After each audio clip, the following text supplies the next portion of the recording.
Armsad sõbrad, kätte on jõudnud ülestõusmisaja 7. pühapäev. Jah, ülestõusmisaeg hakkab jõudma lõpule. Selle pühapäeva ladinakeelne nimi on Exaudi, kuule, issand, võta kuulda, ja just sellest tuleneb ka selle pühapäeva teema. Me kõneleme ootusest, me kõneleme lootusest ja palvest, enda usaldamisest Jumala kätte, kes täidab oma tõotused. Kes täitis ka need tõotused, mis Jeesus andis jüngritele enne oma taevasse minemist. Nimelt möödunud neljapäeval, 40 päeva pärast ülestõusmispüha, me tähistasime ju issanda taevasse minemise püha.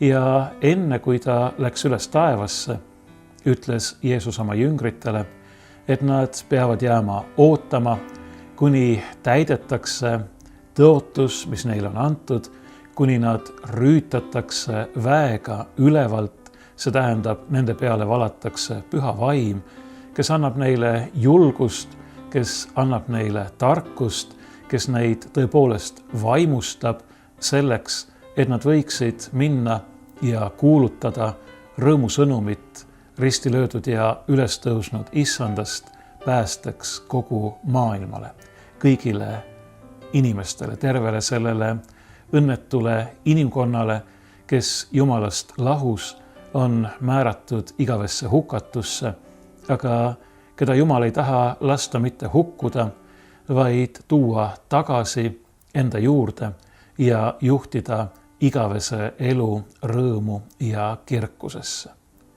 Meie tänane pühakirja lugemine on võetud Apostlite tegude raamatu 1. peatükist ja õigupoolest on tegemist paari salmiga taevaminemispüha vana kiriklikust lugemisest, nimelt salmidega 12, 13 ja 14 Apostlite tegude raamatu 1. peatükist. Sellele eelneb just nimelt Jeesuse taevasse minemise lugu. Aga mina loen teile ette need meie kiriku kalendris selleks pühapäevaks, ülestõusmisaja 7. pühapäevaks antud 3 salmi. Siin öeldakse nõnda. See on muide püha Luukas, kes on need salmid kirja pannud. Tema on Apostlite tegude raamatu autor, nii nagu ta on kirjutanud ka Luuka evangeeliumi. Niisiis, me loeme siit, siis nad pöördusid tagasi Jeruusalemma mäelt, mida kutsutakse Õlimäeks ja mis on Jeruusalemma lähedal 1 hingamispäeva teekonna kaugusel. Ja kui nad linna tulid, läksid nad ülemisse tuppa, kus neil oli tavaks viibida. Peetrus ja Johannes ja Jaakobus ja Andreas ja Filippus ja Toomas, Bartolomeus ja Matteus, Jaakobus Alfeuse poeg ja Seloot Siimon ja Juudas Jaakobuse poeg. Nemad kõik olid püsivalt ühel meelel palvetamas koos Jeesuse ema Maaria ning naistega ja Jeesuse vendadega. Selline lühike pühakirja lugemine ja ma arvan, et need 3 salmi on väga sobivad selleks, et neid järjest vaadelda ja ega ma loodetavasti väga pikalt midagi seletama ei hakka, kuid siiski ma tahan anda mõned kommentaarid või mõned soovitused, mismoodi, kuidas nendest salmidest oma mõtetega edasi minna, nende üle mõtiskleda ja siit vaimulikku sõnumit, vaimulikku sisu ammutada ka meie enda, meie usuelu, meie palveelu ja meie kutsumuse jaoks. Olla need, kes on läkitatud kuulutama, nagu öeldud, rõõmusõnumit risti löödud ja üles tõusnud issandast Jeesusest Kristusest. Nii et vaatame neid salme üksteise järel. Kõigepealt meile öeldakse, et nad pöördusid tagasi, need nad on Jeesuse jüngrid, apostlid, 11, sest üks nendest 12 Juudas Iskariot oli teatavasti Jeesuse reetnud ja pärast iseendas tohutult pettununa ennast üles poonud, väga kurb, väga traagiline lugu, mida me ei tohiks tahta soovida mitte kellelegi. Vastupidi, me peaksime soovima, et kõik inimesed, isegi need, kes on väga rängalt eksinud, võiksid siiski leida võimaluse tagasi pöördumiseks, meeleparanduseks ja selleks, et asuda taas teele koos oma õnnistegijaga taevariigi poole, et lasta ennast temal päästa, mitte lasta ennast meeleheitel hukatusse ajada. Aga need 11, võib-olla oli seal veel teisigi, nad olid läinud Jeruusalemmast välja, nad olid Õlimäel, Jeesus näitas ennast neile seal ja siis ta kadus nende silmist. Ta läks üles taevasse, jüngrid olid jahmunud, nad olid segaduses, nad olid ilmselt juba harjunud sellega, et pärast kohutavat surma ja imelist ülestõusmist oli Jeesus olnud nende juures, näidanud ennast neile korduvalt. 40 päeva on muidugi, kui me vaatame tagasi aastasadade ja tuhandete taha, väga lühike aeg, aga nende jaoks ilmselt olid need päevad niivõrd rikkalikud ja rõõmu täis, et see aeg ei tundunud neile sugugi lühike ja nad arvasid ehk, et nii see nüüd jääbki, aga siis läks Jeesus ära. Nad küsisid veel, et kas ta siis, kui ta tagasi tuleb, taastab Iisraeli kuningriigi. Nad ootasid, et peagi tuleb ta nende juurde tagasi ja siis saab kõik lõpule viidud või lõplikult täide viidud. Jeesus küll vaigistas neid või jahutas nende meeli ja ütles, et neid tunde ja päevi ei ole antud teada kellelegi. Hiljem, kui Jeesus oli juba taevasse läinud ja jüngrid talle järele põrnitsesid või võiksime öelda ka jõllitasid, kui me kreeka keelest otse tõlgiksime, siis ilmusid neile inglid, kes ütlesid, et mis te vahite üles taevasse. See Jeesus, kes läks taevasse, tuleb tagasi samamoodi, nagu te nägite teda minevat ja see kuidagi äratas nad nende tardumusest üles, nii et nad siis pöördusid Jeruusalemma tagasi sellelt mäelt, mida kutsutakse Õlimäeks ja mis on Jeruusalemma lähedal 1 hingamispäeva teekonna kaugusel. See hingamispäeva teekond ei tähenda siin mitte seda, et nad ei oleks tohtinud rohkem käia, kuna tegemist ei olnud hingamispäevaga, vaid 4 päevaga. See lihtsalt näitab, et see paik, kuhu nad siis läksid, oli üsna ligidal, alla 1 kilomeetri. Ja see omakorda ütleb meile, et see jüngrite asupaik pidi olema küll Jeruusalemma linnas sees, linnamüüridest seespool, aga ikkagi Jeruusalemma idaosas, kuna Õlimägi asub Jeruusalemmast idas. Ja nii nad siis tulevad linna sisse ja lähevad, nagu meil öeldakse, ülemisse tuppa või ülakambrisse, kus neil oli tavaks viibida. Kiriku pärimus ütleb, et see oli seesama ülemine tuba, kus Jeesus oli pidanud viimast õhtusöömaaega koos oma jüngritega. Ja see tähendab, et see paik oli neile äärmiselt tähendusrikas ja kallis. Küllap see oli ka üks selliseid kohti, mis oli nende jaoks lihtsalt kättesaadav ja võimalik seal Jeruusalemmas. Keegi neist ei olnud ju Jeruusalemmast pärit, aga ma arvan, et sellel oli nende jaoks väga oluline emotsionaalne ja küllap ka vaimulik tähendus. See oli olnud ikkagi see ruum, kus Jeesus oli olnud nendega sööma ajal viimast korda, pärast seda, kui nad ehk 2-3 aastat olid temaga koos rännanud ja korduvalt temaga koos söönud, kus Jeesus oli sisse seadnud armulaua sakramendi, oma ihu ja vere osa saamise, kus Jeesus oli pidanud oma lahkumiskõned, neid julgustades, aga samal ajal kuulutades ette ka oma surma, kus Jeesus oli neid teeninud, nende jalgu pestes, kui palju meenutusi. See oli sama koht, kuhu Jeesus oli tulnud ka pärast oma ülestõusmist, nii et on täiesti selge, et nad kindlasti tahtsid viibida just nimelt selles paigas. Ja miks me peaksime kahtlema, et see oli seesama koht, seda nimetatakse ülemiseks toaks, ülakambriks ja kiriku pärimus on kindel, et see oli viimase õhtusöömaaja koht. Ja seal oli neid koos päris palju.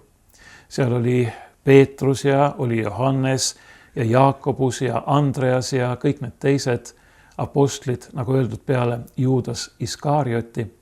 See apostlite nimede loetelu on samasugune, nagu me leiame Luuka evangeeliumist. Mõne väikse erinevusega. Ja üks oluline erinevus on see, et siin ei nimetata Peetruse järel tema venda Andreast, kes ju tegelikult oli esimesena kutsutud jünger, vaid kohe Peetruse järel nimetatakse Johannest, Sebedeuse poega, Jaakobuse venda. Ja nii nimetatakse Peetrust ja Johannest koos siin apostlite tegude raamatus ka hiljem. Nad lähevad koos Jeruusalemma templisse, mille värava juures nad teevad terveks seal kerjanud, jalutu, halvatu. Nad võetakse koos kinni ja heidetakse vanglasse. Nad peavad minema koos suurkohtu ette. Neid karistatakse, pekstakse koos, neid keelatakse üheskoos. Neile öeldakse, et ärge rääkige enam selle nimel, Jeesuse nimel. Ja nad lähevad hiljem koos Samaariasse selleks, et palvetada Püha Vaimu Anni pärast nendele, keda diakon Filippus oli seal ristinud. Nii et Peetrus ja Johannes näivad olevat olnud kaks esimest apostlite hulgas või kaks olulisemat, kes kehastavad tegelikult kõikide apostlite ühtsust. Ja küllap sellepärast ka siin nimetatakse Johannest kohe Peetruse järel. See ei tähenda nüüd, et seal oleks olnud mingisugune tänapäeva mõistes hierarhia. Ma seda küll ei suuda endale ette kujutada, sest Jeesus oli korduvalt öelnud, et kes teist tahab olla kõige suurem või ülem, see olgu teistest kõige väiksem, see olgu teiste teenija. Ta oli öelnud, et neid aukohti tema paremal ja vasemal käel ei ole anda isegi mitte temal, vaid ainult Isal, kes on taevas. Nii et siin ei ole küsimus võimus, siin ei ole küsimus hierarhias ega selles, kes kellele peab kuuletuma, vaid siin on küsimus tegelikult teenimisvalmiduses ja ehk ka entusiasmis või selles, võiksime siis tõesti öelda, innukuse vaimustumise astmes. Peetrusel oli see tingitud ilmselt sellest, et ta oli Jeesuse 3 korda ära salanud, aga Jeesuselt andeks saanud. Ja see kindlasti kasvatas tema motivatsiooni. Samamoodi me võiksime arvata muidugi, et ka Toomas oli väga motiveeritud, tema, kes oli kahelnud Jeesuse ülestõusmises ja kellele Jeesus oli siis veel eraldi oma haavu näidanud ja kes oli esimesena apostlitest tunnistanud Jeesuse Jumalaks ja issandaks, mitte ainult issandaks, vaid tõepoolest ka Jumalaks. Johannese puhul oli selleks ilmselt tõsiasi, et ta oli kiriku pärimuse järgi kõigist apostlitest kõige noorem, see nooruslik vaimustus, aga Johannese evangeeliumis nimetatakse teda ka Jeesuse armastatud jüngriks. See oli eriline vahekord.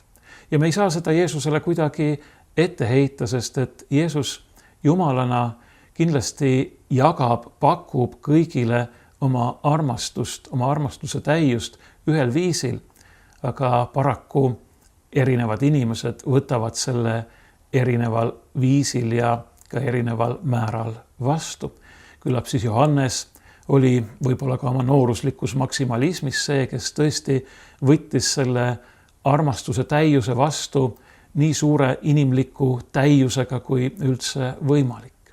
Muide, ka Johannese evangeeliumis nimetatakse Peetrust ja Johannest koos. Siis kui Maarja Magdalena tuli sõnumiga Jeesuse ülestõusmisest, siis olid just Peetrus ja Johannes need, kes joostes Jeesuse hauale läksid ja Johannes nooremana ja ilmselt siis just nimelt armastusest täiuslikumana jooksis kiiremini kui Peetrus, aga ometi oli piisavalt aupaklik, nii et lubas Peetrusel esimesena hauda sisse minna. Aga nüüd nimetatakse meile siin kõiki neid jüngreid koos ja see loetelu on selles mõttes oluline, et see on viimane kõigi jüngrite loetelu Uues Testamendis. Ja enamusest nendest jüngritest me Uues Testamendis rohkem midagi ei kuule. Meile räägitakse nagu öeldud Peetrusest ja Johannesest, nimetatakse ka Jaakobust, Johannese venda, kes oli esimene apostlitest, kes märtrina suri, ning nimetatakse ka seda teist Jaakobust, kellest sai Jeruusalemma koguduse juht. Teistest apostlitest me pühakirja järgi või apostlite tegude raamatu järgi suurt midagi rohkem ei tea. Jah, meil on olemas ka Juuda kiri, sellesama apostel Juuda kiri, keda siin mainitakse, nii nagu meil on olemas ka Jaakobuse kiri, aga me teame kiriku pärimuse järgi, et nad kõik tegutsesid innukalt evangeeliumi kuulutamisel ja nad kõik ühe erandiga, sellesama kõige noorema Johannese erandiga, surid märtri surma. Aga see ei tähenda, et Johanneski poleks pidanud päris palju kannatama. Tema oli lihtsalt ainukene, kes võis viimaks surra kõrges eas rahulikku, loomulikku surma. Peale nende, nagu ma juba ütlesin, oli seal veel teisigi. Meile öeldakse, et 4 pühapäeval, see on 10 päeva pärast taevaminemishüha, see on järgmine pühapäev, oli neid koos umbes 120 hinge. Aga siin nimetatakse meile lisaks jüngritele veel või apostlitele veel Jeesuse ema Maarjat, meile nimetatakse naisi ja meile nimetatakse Jeesuse vendi. Meile öeldakse, et nad kõik olid püsivalt ühel meelel palvetamas. See püsivalt ei ole võib-olla kõige parem tõlge, sest tegelikult öeldakse meile kreekakeelses originaaltekstis, et nad olid pühendunult, väga innukalt, väga keskendunult ja tõepoolest ühel meelel palvetamas. See oli pühendunud palve. Ja seda palvet tegid koos nii apostlid kui ka need naised ja vennad ja muidugi Jeesuse ema Maarja. Kes need naised olid? Kas need olid apostlite naised, nende abikaasad?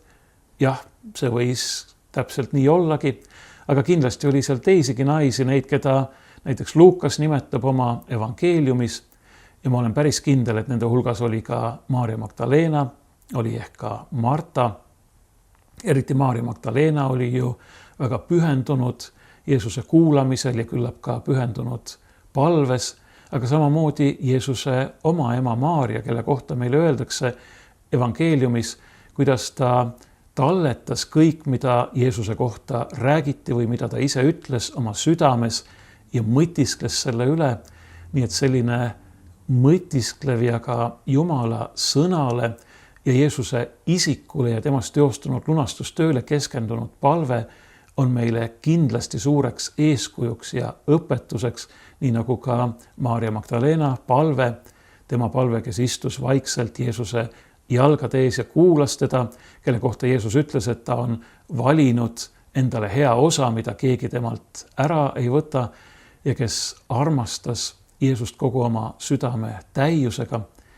Küllap apostlidki palvetasid, küllap nad palusid ka seda palvet, mille Jeesus ise oli neile õpetanud, meie isa palvet, aga selle eeskujul veel teisigi palveid. Küllap nad olid näinud Jeesust ennast palvetamas korduvalt nende 2-3 aasta jooksul, mis nad koos temaga rändasid. Ja ma olen päris kindel, et nad palvetasid ka neid palveid, mida nad olid maast madalast õppinud oma juudi usukommete kohaselt. Meil öeldakse hiljem siin Apostlite tegude raamatus, et jüngrid käisid templis, läksid näiteks sealsetele korralistele palvustele.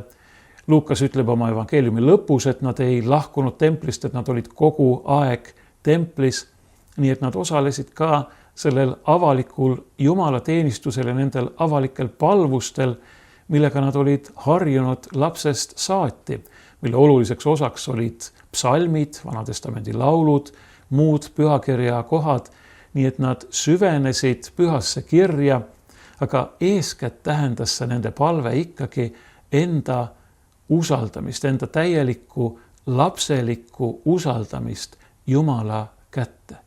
Mille pärast nad palvetasid? Küllap nad palvetasid kõige enam just nimelt nende tõotuste täitumise pärast, mis Jeesus oli neile andnud.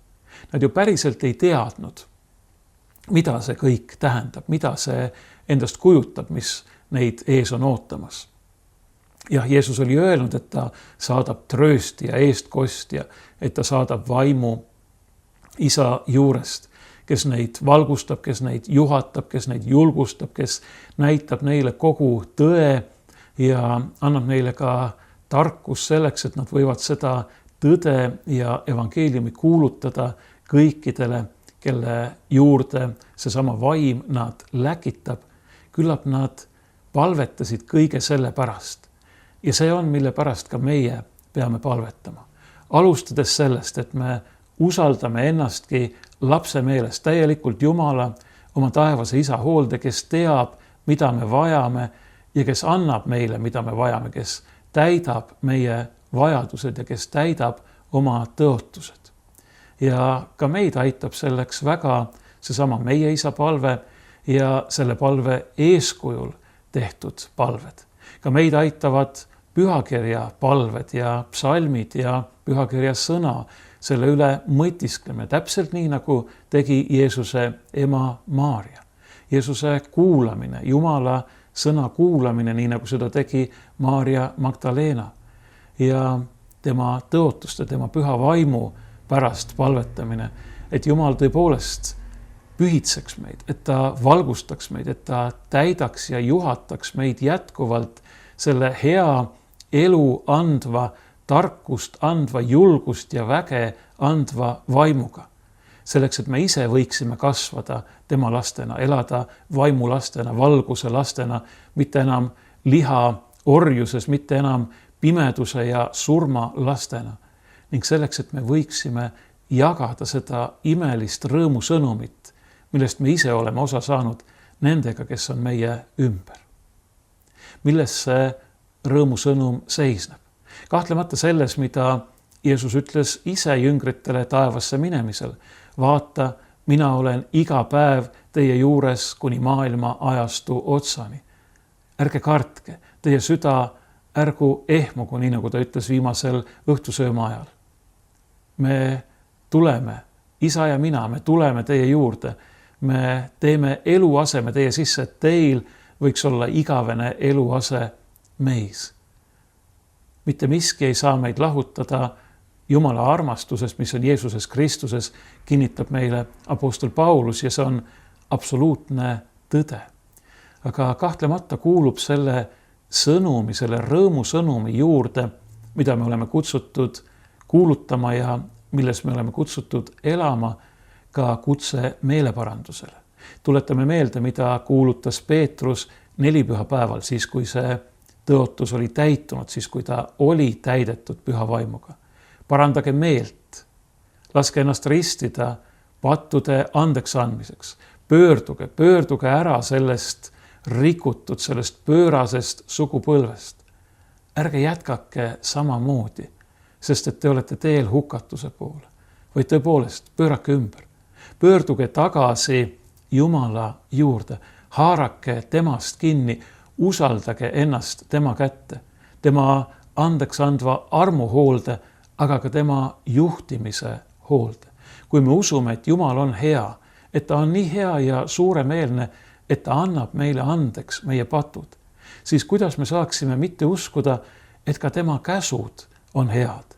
Et see, mida ta ütleb, mis on meie elu jaoks oluline, mismoodi me peame oma teed käima, kuidas me peaksime mitte uskuma, et seegi on hea. See ei ole mingisugune koorem, mille Jumal tahab meie peale panna, vaid vastupidi, see on see, mis teeb meie elu elamisväärseks ja tõeliselt rikkaks.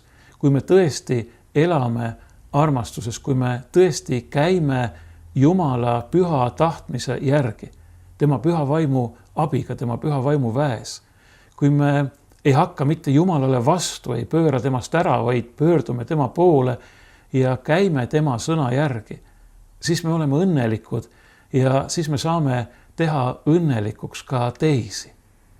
Seda on tegelikult väga lihtne mõista ja tõestada. Võtame need samad 10 käsku, mida enamus meist nii hästi tunneb ja kaalutlegem. Kui kõik inimesed neid käske järgiksid, milline oleks elu siis, ja kui kõik inimesed neid käske eiravad, neile vastupidiselt toimivad, milline on elu siis. Meil ei ole vaja pikalt mõistatada, kahjuks on see langenud maailm selline, nagu ta on, aga meie ei pea käima mitte selle maailma vaimu järgi, vaid Jumal tahab oma vaimu läbi meid elustada, uueks teha ja juhatada. Me ei pea mitte laskma ennast sellest maailmast muserdada ega alla suruda ega orjastada, vaid me võime olla tõeliselt vabad. Jumala vaim teeb meid vabaks. See on ka osa Jeesuse tõotusest. Ja see on ka see, mida me peame jätkuvalt paluma nii iseendale kui teistele enda ümber, keda me näeme olevat ühel või teisel viisil aheldatud. Jumal ei jäta oma tõotusi täitmata. Jumal on ustav ja see tähendab, et me võime ennast lapselikus palves tema oma isa kätte usaldada. Nii nagu seda tegid need apostlid, need 11 apostlit, kõik need teised, kes olid nendega, kõik need naised, kes olid seal koos nendega, olgu need siis nende abikaasad või mõned teised naised, need, keda nimetatakse Jeesuse vendadeks, kuna kiriku pärimuse järgi Maarjal, Jeesuse emal, rohkem lapsi ei olnud, siis peetakse nende all silmas ilmselt Jeesuse lähisugulasi, näiteks tädide, onude lapsi.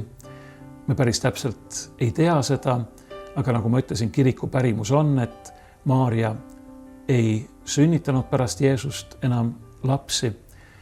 Jeesus ise ütleb ka, et tema vennad, tema õed on need, kes kuulevad Jumala sõna ja selle järgi käivad ja koos kõigi nendega võime ka meie olla usaldavas palves oma isa ees. Teades, et meie eest palvetatakse, meie eest on palvetatud ja need palved kannavad vilja, teades, et Jumal kuuleb meie palveid nii meie endi kui teiste pärast ja kõige enam teades, nagu ma ütlesin, et tema on ustav ja ta kindlasti absoluutse kindlusega täidab oma tõotused, kui me vaid avame ennast nende vastuvõtmiseks. Jumala arm on vaba and, Jumala vaim on vaba and ja ta tahab selle kinkida meile kõigile ning selle läbi, nagu apostel Paulus ütleb, valada meie kõikide südamesse oma imelise armastuse.